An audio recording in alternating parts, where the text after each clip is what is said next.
সংবিধান রচিত করেছিলেন, সেই সংবিধান রচিত করার কারণে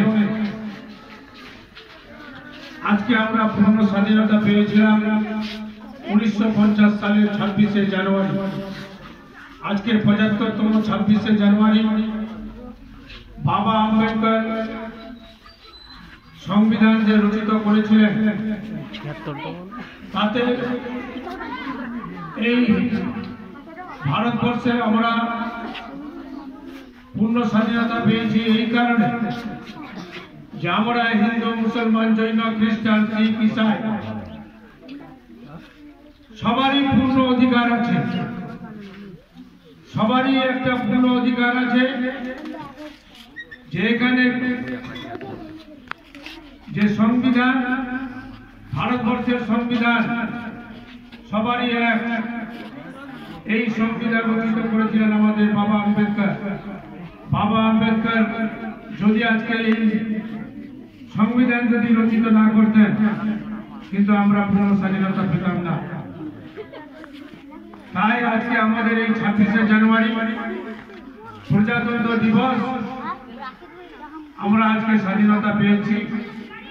আজকে আমরা বাংলা মাদ্রাসা, খিজিরিয়া মাদ্রাসা আমরা আজকে পতাকা উত্তোলনের মাধ্যম দিয়ে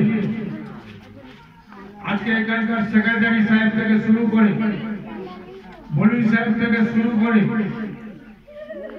এবং আমাদের কচি কাঁচা সমস্ত তালিবেরা যে হিসাবে তিরঙ্গা ঝান্ডা নিয়ে যে উদযাপন করেছেন, আমি তাদেরকে অভিনন্দন জানাচ্ছি যে সত্যিকারে তারা ভারতবর্ষ, সবাই আমরা এক।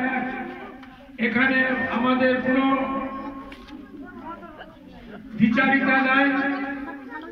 আজকে আমাদের এই খিজিরিয়া মাদ্রাসায় প্রত্যেকবার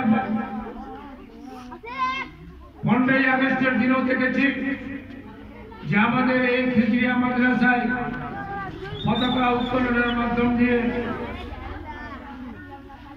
আমাদের এই স্বাধীনতা দিবস পালন করা হয়। 26শে জানুয়ারি প্রজাতন্ত্র দিবস পালন করা হয়। আমি বাংলার খিজিরিয়া মাদ্রাসার সমস্ত কমিটিকে ধন্যবাদ জানাচ্ছি। তারা যে ভারতবর্ষ এটাই প্রমাণ করেছে। যদি আমরা বাবা আম্বেদকর যদি সংবিধান যদি রচিত না করতেন, তাহলে আমরা আজকে পূর্ণ স্বাধীনতা পেতাম না। পূর্ণ স্বাধীনতার স্বাদ আমরা কিন্তু আজকে এই 26শে জানুয়ারি 1950 সালে পেয়েছিলাম।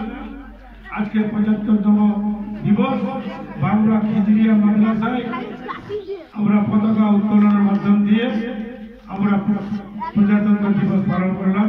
সবাইকে ধন্যবাদ। আসসালামু আলাইকুম।